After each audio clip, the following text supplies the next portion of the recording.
इसमें हम आगे श्लोक देखेंगे आज। पीत्वा रसम तु कटुकम मधुरम समानम माधुर्यमेव जनयेन मधुम मक्षिकासौ संतस्तथैव सम सज्जन दुर्जनानां श्रुत्वा वचः मधुर सुक्त रसम सृजन्ति। इसमें क्या है, कवि ने एक मधुमक्खी का उदाहरण देते हुए सज्जन व्यक्ति के बारे में बताया है कि जिस प्रकार पीत्वा रसम तु कटुकम मधुरम समान, कि जिस प्रकार एक मधुमक्खी पुष्पों के रस को, कैसा रस होता है वो, कड़वा रस, जिस प्रकार मधुमक्खी कड़वे रस को कैसे मधुर रस, मधुर के समान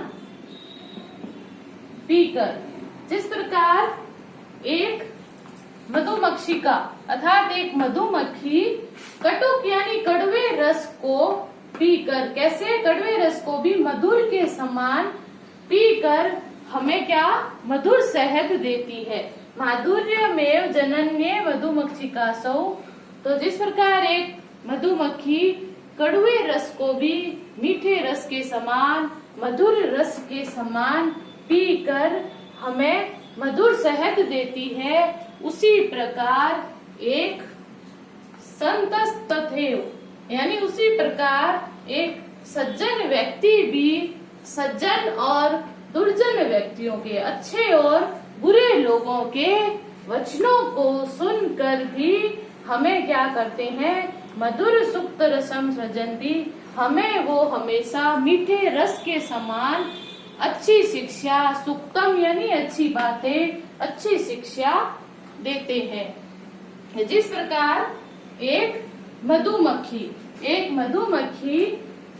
फूलों के कड़वे रस को मीठे रस के समान पीकर हमें माधुर्य से युक्त मधुर शहद देती है, उसी प्रकार संत व्यक्ति, सज्जन व्यक्ति, सज्जनों और दुर्जनों, सज्जन व्यक्तियों और दुर्जन व्यक्तियों के वचन सुनकर हमें हमेशा मीठे रस से युक्त मधुर सुक्तम, मीठे रस से युक्त अच्छी शिक्षा देते हैं।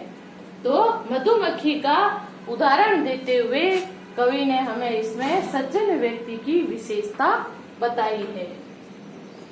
अगला देखेंगे, विहाय पौरुषम यो हि देवमेवा वलंबते प्रासाद सिंहवत तस्य मूर्धनि तिष्ठन्ति वायसा।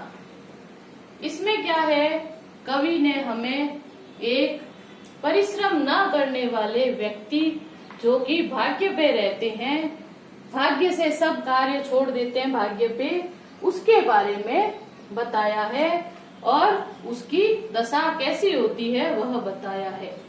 तो विहाय पौरुषम यो हि देवमेवा अवलंबते, जो पौरुष यानी अपने परिश्रम को, विहाय यानी छोड़कर, जो व्यक्ति अपने परिश्रम को छोड़कर भाग्य के सहारे रहता है या अपने भाग्य के सहारे पर अपना परिश्रम छोड़ देता है, उस व्यक्ति की स्थिति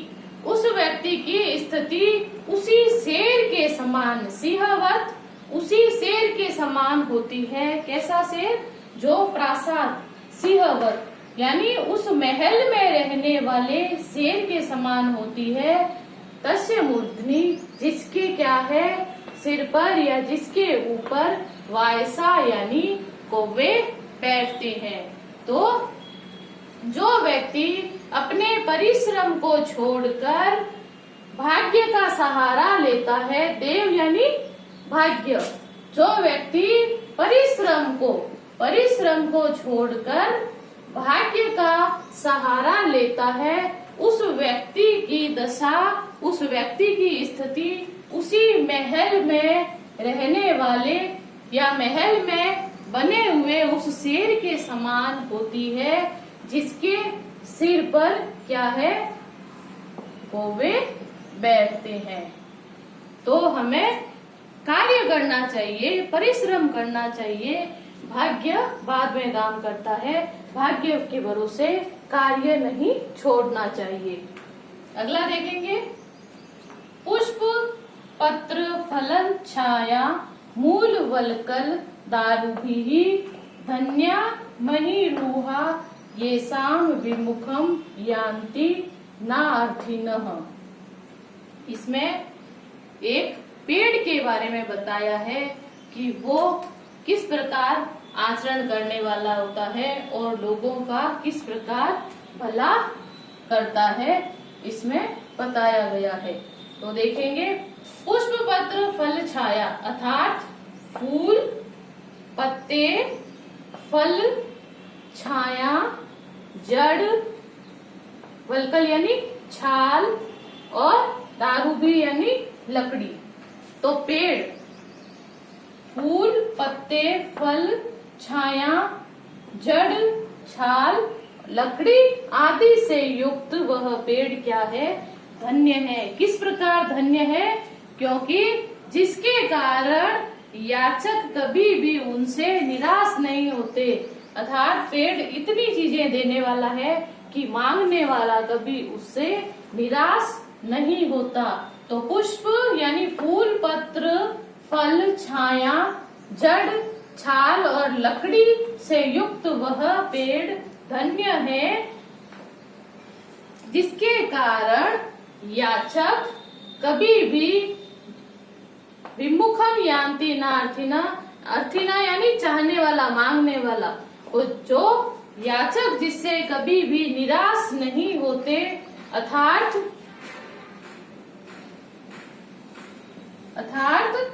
पेड़ों के पास देने के लिए बहुत कुछ है, वे याचक को खाली नहीं लौटाते।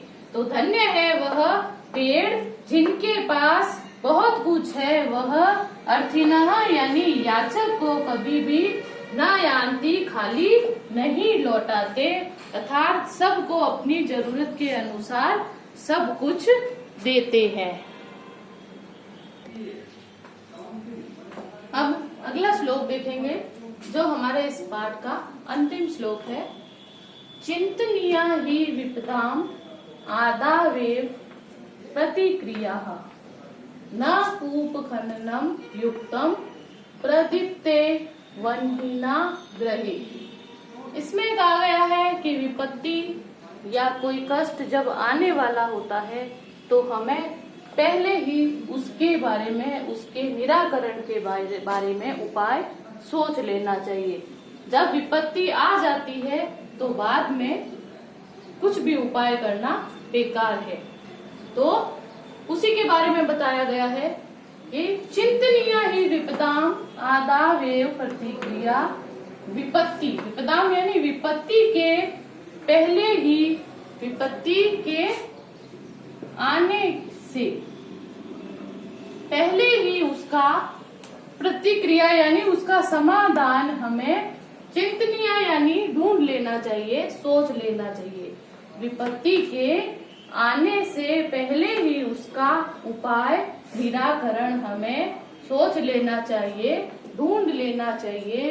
विपत्ति आने के बाद उसका समाधान ढूंढना उसी प्रकार हो जाता है जिस प्रकार ग्रहे यानी घर में आग लग जाने पर, प्रदीप्ते वन्हिना यानी घर में आग लग जाने पर बाद में जब हम कुआं खोदते हैं तो उसका कोई मतलब नहीं रहता। तो उसी प्रकार विपत्ति आने से पहले ही हमें उसका उपाय ढूंढ लेना चाहिए। बाद में जिस प्रकार घर में आग लगने पर कुआं खोदा जाता है, उसी प्रकार विपत्ति आने के बाद में उसका उपाय ढूंढना बेकार है। फिर से देखो, विपत्ति आने के पहले ही उसका समाधान ढूंढ लेना चाहिए, विपत्ति आने के बाद उसका समाधान ढूंढना उसी प्रकार अनुचित है जैसे घर में आग लगने पर बाद में कुआं खोदना बेकार है। ये हमारे श्लोक हो गए। अब इसका आप अभ्यास करेंगे और उसके लिए मैं आपको ये कुछ शब्दार्थ लिखवा रही हूँ जिनको आप अच्छी तरह याद करोगे और आसानी से इन श्लोकों का आप अर्थ समझ पाओगे। देखो, गुण ज्ञेषु यानी गुणियों में, गुण जानने वालों में। सुस्वादु तोया, स्वादिष्ट तोया यानी जल, स्वादिष्ट जल। प्रभवंती अर्थात निकलती है। समुद्र मासाद्य अर्थात समुद्र में मिलकर। भवंत्य पेया पीने योग्य जो न हो, अपेया। विषाणहीन अर्थात सींग के बिना, विषाण यानी सींग। खादन अपि अर्थात खाते हुए। पिशुनस्य यानी चुगलखोर व्यक्ति। व्यसनीन बुरी लत वाला, बुरी आदत वाला। नराधिपस्य अर्थात राजा। जनयेन मधुमक्षिकासौ अर्थात मधुमक्खी जो जनये यानी पैदा करती है। संतस तथैव वैसे ही सज्जन। वायसाह अर्थात कौवा। वल्कल यानी छाल। दारुभी अर्थात लकड़ी। महीरुहा अर्थात वृक्ष। कूप खननम अर्थात कुआ, खनन यानी खोदना। वन्हीनाम अर्थात अग्नि। तो इस प्रकार इस प्रथम पाठ सुभाषितानी का श्लोकों का अनुवाद आज हमने समझ लिया और इसके शब्दार्थ हो गए। अब अगले भाग में हम करेंगे इसके अभ्यास प्रश्न। आप इनको ध्यान से अभ्यास करोगे, दोहराओगे और अपनी अभ्यास पुस्तिका में इन श्लोकों का अनुवाद और इनके शब्दार्थ करोगे। धन्यवाद।